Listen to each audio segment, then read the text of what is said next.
بسم اللہ الرحمن الرحیم۔ السلام علیکم۔ رقم کہاں سے آئی؟ میری والدہ صاحبہ بڑی عبادت گزار اور اللہ پر توکل کرنے والی بڑی شاعر اور باہمت خاتون تھیں۔ والد صاحب کی تنخواہ بہت کم تھی، لیکن والدہ صاحبہ نے اس مختصر تنخواہ میں بھی ہم بہن بھائیوں کی عمدہ تعلیم اور اچھی تربیت کی، کبھی اللہ تعالیٰ کی ناشکری نہیں کی۔ یہاں میں اپنی والدہ صاحبہ کے 2 واقعات لکھ رہی ہوں، جس سے ان کی عظیم شخصیت کا اندازہ لگایا جا سکتا ہے۔ میرے والد صاحب ڈاک خانے میں ملازم تھے، تنخواہ بہت کم تھی، گزر بسر کسی نہ کسی طریقے سے ہو ہی رہا تھا۔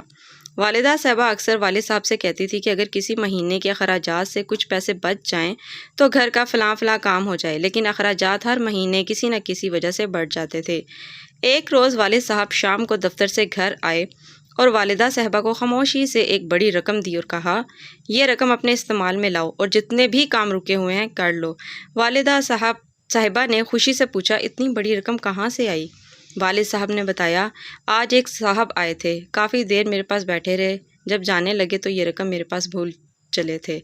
میں نے یہ رقم چھپا لی۔ کچھ دیر بعد وہ صاحب گھبرائے ہوئے میرے پاس آئے اور پوچھا کہ میں اپنا ایک تھیلا جس میں کچھ رقم تھی یہاں تو نہیں بھول گیا؟ میں نے کہا، آپ کہیں بھول آئے ہوں گے، تو وہ صاحب چلے گئے۔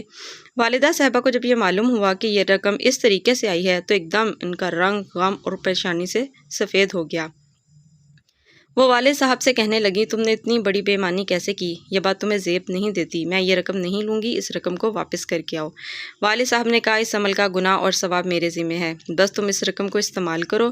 والدہ صاحبہ نے سختی سے انکار کیا اور کہا، میں یہ رقم استعمال نہیں کروں گی، میرا ضمیر گوارا نہیں کرتا۔ جب والد نے دیکھا کہ وہ بہت زیادہ پریشان ہو گئی ہیں تو کہا، میں مذاق کر رہا تھا اور تمہیں آزمانا چاہتا تھا، دراصل آج ڈاک خانے کی گاڑی نقد رقم لینے نہیں آئی، اس وجہ سے میں یہ رقم گھر لے آیا کہ کہیں ڈاک خانے سے چوری نہ ہو جائے، یہ سرکاری امانت ہے، صبح واپس لے جاؤں گا۔ والدہ صاحبہ نے سنا تو سکھ کا سانس لیا اور رقم حفاظت سے رکھ لی۔ اگر آپ کو یہ کہانی پسند آئی ہے تو اس کو لائک کر دیں، چینل کو سبسکرائب کر دیں اور بیل نوٹیفیکیشن کو آن کر لیں تاکہ آئندہ آپ کو اس طرح کی کہانیاں پہنچ سکیں۔ اپنی دعاؤں میں یاد رکھیں۔ اللہ حافظ۔